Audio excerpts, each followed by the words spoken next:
um período específico. A doutrina da redenção, por exemplo, pode ser compreendida satisfatoriamente quando a pesquisa leva em conta a progressividade da doutrina revelada nas Escrituras.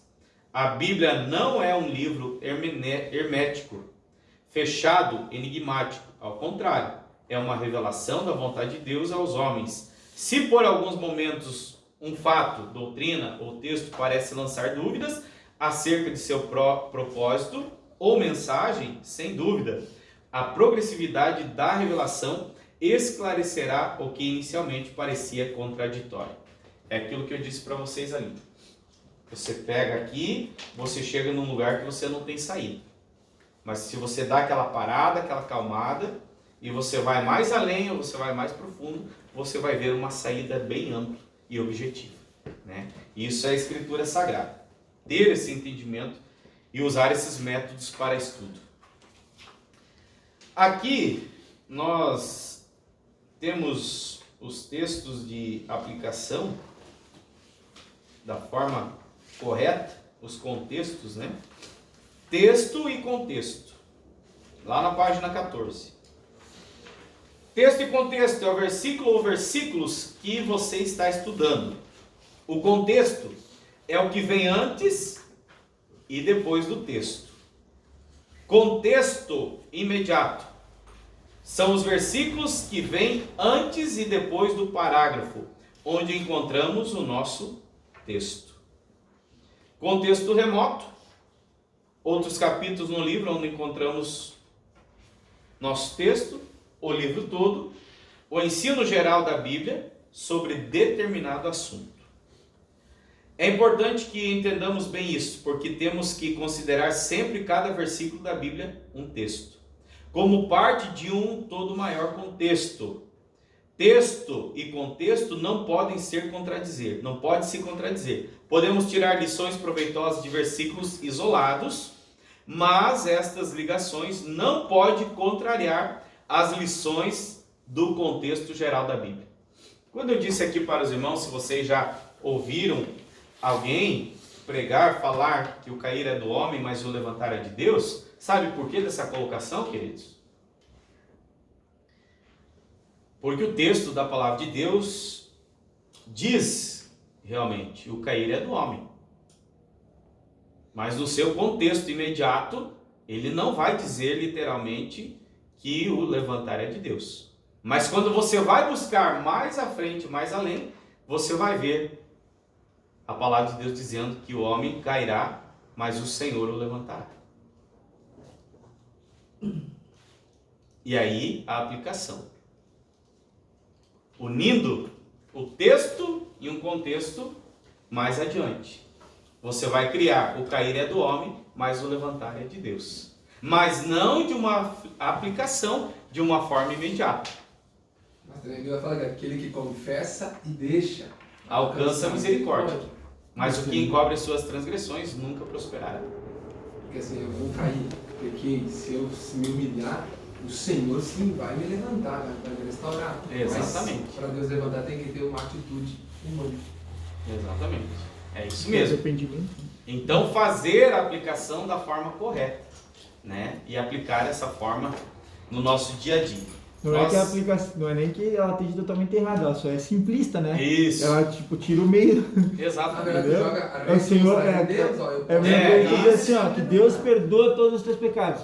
Perdoa, mas nunca esqueça que as consequências tu vai pagar, né? Então, Sim. isso às vezes as pessoas pulam, né? Não, Deus perdoa, mas não entende consequência, você vai ter. Então, quando você, né, é a mesma ideia. Tem que haver um tratamento, tem que haver um Pula. tratamento. Porque aí dá-se a ideia é a seguinte, conforme o irmão Justo está falando ali. Eu vou cair aqui, mas indiferente da minha atitude, Deus vai me levantar. Dá margem para esse pensamento. Indiferente é Deus que levanta, então eu posso, né, manter aqui o padrão. Não é bem assim. Gente, nós vamos aqui depois para o método devocional, né? Mas eu quero que vocês façam os exercícios, tá? Na próxima aula eu vou pedir os exercícios para vocês. Né? Então aqui são 9h20 agora, 9h30 termina. Falando sobre texto e contexto aqui, o contexto imediato, né? Contexto remoto, contexto imediato, contexto histórico, né? É importante a gente entender esse contexto histórico aqui, ó, pelo seguinte: temos que levar em conta a época em que o autor escreveu. Se não fizermos assim, poderemos chegar a conclusões errôneas. Ah, mas a época que ele escreveu era a época de Jesus Cristo? Não. Depois de Jesus Cristo? Não. Bem antes do nascimento de Jesus Cristo, né?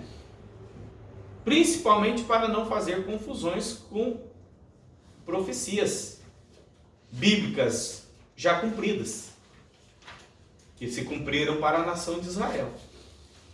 E as que vão se cumprir, que se cumprirem, irão se cumprir para a igreja, né? Você ler esse contexto histórico aqui, você vai pegar exatamente o que era exclusivo para a nação de Israel e o que é de exclusividade para a igreja. Vocês acham que ainda a nação de Israel e judeus estão esperando sinais ainda para o retorno do Messias? Sim. Sim. E a igreja?